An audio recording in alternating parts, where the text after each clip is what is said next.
Ovo je jedan najboljih antibiotičkih preparata za održavanje zdravlja u zimskom periodu, masaža sa snijegom.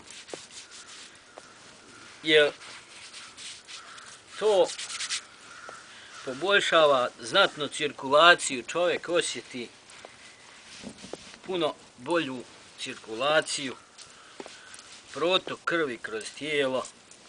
Recimo ranije, dok sam patio od raznih bolesti, nisam si mogao ni zamisliti da bos budem u snijegu i to jedno izvjesno vrijeme, ne samo na kratko.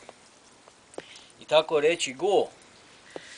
I hvala Bogu, nakon primjene zdravog načina ishrane od prošle godine sa voćem i povrćem, kako sam to počeo da primjenjujem, i solarnom terapijom, odnosno gledanjem u sunce, došao sam do toga da mogu da uživam u dobrom zdravlju. Moje tijelo stvarno uživa u zdravlju, a ja se odlično osjećam. Uz sve to redovno radim i fizičke vježbe koje također doprinose mom dobrom zdravlju i jednom novom načinu života.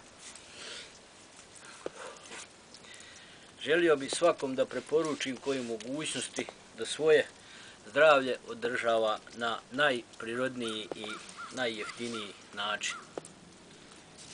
Eto, poslije ovakve terapije najbolje dođe jedno kupanje, tuširanje sa hladnom vodom, ne previše mlakom.